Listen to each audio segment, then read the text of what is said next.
Right now, there are new concerns the U.S. could be on the verge of another surge. 17 states are seeing a rise in new coronavirus infections. In 2 of those states, Alabama and Delaware, the increase is more than 50%. In Alaska, cases are rising despite a very successful vaccine rollout.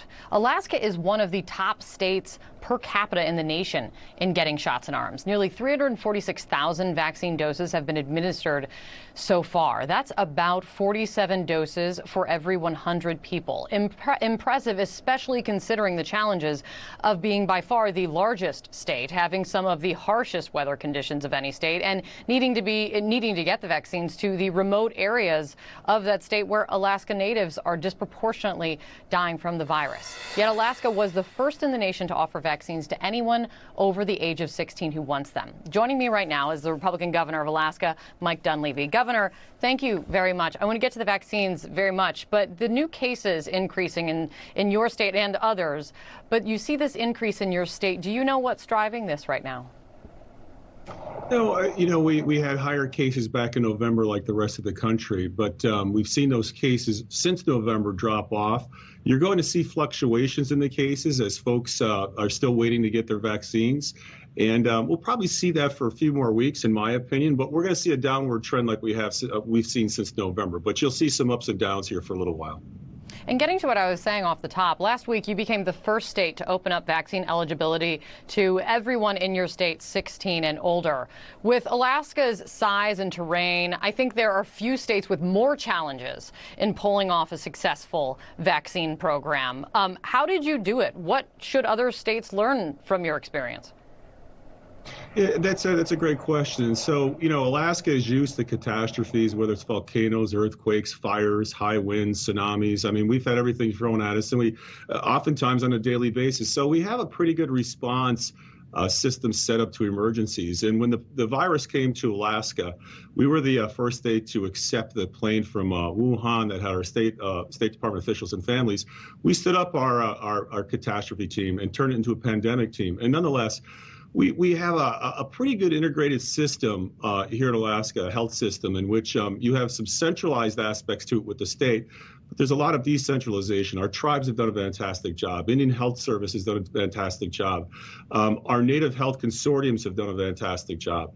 We have the highest per capita number of Native Americans in the country, in our state, 15% in the state of Alaska, as well as veterans, highest per capita veterans here in the state of Alaska.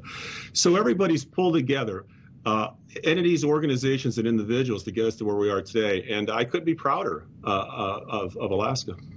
I have to tell you, the way you lay it out, to me, it almost sounds like that's just more option for more complications with so many cooks in the kitchen trying to get it right. But it's really working out for Alaska. Is it because of the way you said you treated it like a natural disaster from jump? Yeah, yes, we did. And we had a lot of systems in place to deal with our catastrophes up here. And we just pivoted to the pandemic. And so, again, it's also history, too, Kate. In 1918, Alaska was disproportionately hit, especially our native population, by the Spanish flu. I personally talked with survivors several decades ago that were their family members were taken out by that flu. And so that history, our systems, our way of dealing with catastrophe, I think has lent itself really well to how we've dealt with this virus, including the vaccination rollout. Are you going to be the first state to completely vaccinate every adult, or maybe more importantly, reach herd immunity? We believe so. We're on target to do that. We'll see a drop off in the number of folks that are going to want a vaccine. But I can tell you from personal experience, my time was not yet there for the vaccine when I was infected by the virus. I could just say to people that are contemplating getting the vaccine, you may want to do so because it takes you offline for 14 days. Even if you don't have severe symptoms, it really disrupts your family, it disrupts your ability to work. And so I'll be getting my vaccination soon, and a lot of Alaskans are. And so we do believe we'll reach herd immunity before any other state. I have to say, the way you have, and I've looked into it, the way you talk to people, appeal to people who maybe still remain hesitant to get a vaccine. You talk about it in a way that I haven't heard other leaders of states really talk about it, in the taking you offline, in that the inconvenience of what it does to your life and those around you, even if you have very mild symptoms. Why do you approach it in this way? Well, it's everyone's an individual. Everyone has their own story, their own health issues, you need to just teach. You need to talk to everybody on an individual basis. And I've got friends that have taken the vaccination, have gotten both shots.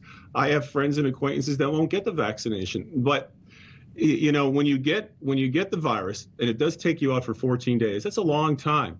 And when your family members, some of them have to move out of your house so they don't get the virus, that's an inconvenience. And when you have to have family members shop for you and leave the food at the doorstep, you begin to realize that, is the shot actually more of an inconvenience than the actual virus itself? And for the individual, such as myself, the virus is more of an inconvenience. And so, you have a conversation with people. I think those conversations work.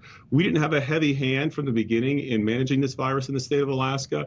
We were back open for business in May, but we appealed to individual Alaskans. And I think that's the beauty of Alaska. It's a beautiful place, but it's the people that pull together, that are used to dealing with catastrophes. And I think I'd have to say it's the individual Alaskans that really got us to where we are today.